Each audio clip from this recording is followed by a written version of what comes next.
जैसे कि आप जानते हैं कि हर लैंग्वेज के अंदर अपने वर्ड्स होते हैं, ठीक है। जैसे उर्दू, इंग्लिश, जो भी आप लैंग्वेज बोलते हैं उसके अंदर अपने अल्फाज होते हैं, ठीक है। और हर लफ्ज का अपना एक स्पेसिफिक मीनिंग होता है उस लैंग्वेज के अंदर। सेम प्रोग्रामिंग लैंग्वेज के अंदर भी ऐसा ही होता है कि उसके अंदर हर लैंग्वेज के अपने कुछ वर्ड्स होते हैं, अल्फाज होते हैं, जिनका मीनिंग जो है उस लैंग्वेज के अंदर पहले से डिफाइंड होता है। और आप उस पर्पस का, उस मीनिंग को आप चेंज नहीं कर सकते। और वो जो डेवलपर होता है लैंग्वेज का, उसी ने ही डेवलप किए होते हैं, उसी ने डिफाइन किए होते हैं। और उसको कोई भी डेवलपर जो प्रोग्रामर है वो चेंज नहीं कर सकता, ठीक है। तो ऐसे अल्फाज को हम क्या बोलते हैं, रिजर्व वर्ड बोलते हैं या कीवर्ड्स बोलते हैं, ठीक है। Keyword is a word in a programming language that has a pre defined meaning and purpose, also called reserve words, ठीक है। इनका पर्पस और मीनिंग जो है आप चेंज नहीं कर सकते। ये पहले से प्री डिफाइंड होता है लैंग्वेज के अंदर। जैसे लैंग्वेज डिजाइन की जाती है तो उसमें अल्फाज जो होते हैं पहले से डिफाइंड हो जाते हैं और उनका पर्पस, मीनिंग पहले से डिफाइंड हो जाता है। जैसे एग्जांपल अगर हम पाइथन के अंदर देखें तो एंड और नॉट ये ऑपरेटर्स हैं, जिसमें रिलेशनल लॉजिकल ऑपरेटर्स हैं। इफ है, वाइल है, डेफ है, फॉर है। इस तरह के मल्टीपल कीवर्ड्स होते हैं जिनका मीनिंग जो है वो पहले से डिफाइंड होता है। और जो है उनके पर्पस के लिए आप उनको यूज कर सकते हैं, ठीक है। तो स्पेसिफिक अगर फंक्शनैलिटी आप हासिल करना चाहते हैं, जैसे हम वोकेबलरी के लिए कोई इंग्लिश लर्न कर रहे हैं, उर्दू लर्न कर रहे हैं, तो उनकी वोकेबलरी को हम सीखते हैं। तो यहाँ पर जो है हम इसके जो है कीवर्ड्स के पर्पस जानते हैं कि इसके कितने जो कीवर्ड्स हैं और उन कीवर्ड्स का क्या क्या पर्पस है लैंग्वेज के अंदर, ताकि हम जब उस तरह की फंक्शनैलिटी अपनी लैंग्वेज के अंदर यूज कर रहे होते हैं तो वो हमें कीवर्ड्स का पता हो कि कौन सा कीवर्ड जो है वहां पर यूज होगा। दूसरे नंबर पर आते हैं कमेंट्स में। तो कमेंट्स बेसिकली क्या होते हैं, these are the lines that describe the purpose of the codes, ठीक है। ये कोड के पर्पस को डिफाइन करने के लिए यूज की जाती हैं।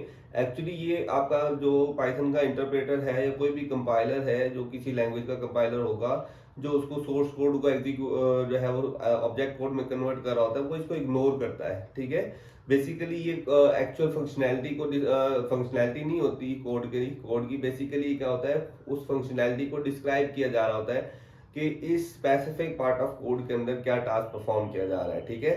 सो these lines are called comments, ठीक है। Comments are used to describe the purpose of the code, के कोड का क्या पर्पस है, किस पर्पस के लिए। बेसिकली ये रीडेबिलिटी भी बढ़ाती है, जिससे आपको पता चलता है कि कौन से पोर्शन के अंदर क्या क्या। जैसे जो है अगर आप कोई बुक पढ़ रहे होते हैं तो हेडिंग दी होती है, इंडेक्स दिया होता है, वो क्या कर रहे होते हैं, वो बेसिकली आपकी रीडेबिलिटी बढ़ा रहे होते हैं। आपको पता चल रहा होता है कि इस पोर्शन में ये जो है वो टेक्स्ट लिखा गया है। तो सिंपली आपके जो है 1000 लाइन ऑफ कोड के अंदर आप स्पेसिफिक लाइन ऑफ कोड को देखना चाहते हैं, ठीक है। तो आपको कैसे पता चलेगा कि किस पोर्शन के अंदर कौन सा कोड लिखा गया है, कौन सी फंक्शनैलिटी का कोड लिखा गया है, वो आपको कमेंट्स हेल्प आउट करते हैं, ठीक है।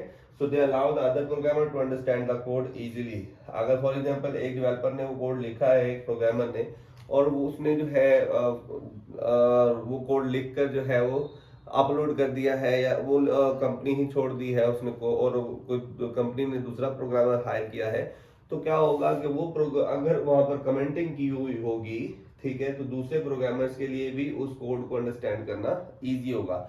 तो अगर आप वो कोड जो है कमेंट्स वाला कोड किसी प्रोग्रामर के साथ शेयर भी करते हैं तो उसके लिए भी आसानी होगी कि वो इजीली उसको क्या कर सके, अंडरस्टैंड कर सके। अब पाइथन के अंदर हमारे पास दो तरह के कमेंट्स होते हैं, एक सिंगल लाइन कमेंट होता है और एक मल्टी लाइन कमेंट होता है, ठीक है। सिंगल लाइन कमेंट के लिए हम जो है ये हैश का सिंबल यूज करते हैं, ठीक है। और ये एक ही लाइन के अंदर होता है, आप मल्टी लाइंस के अंदर इसको यूज नहीं कर सकते।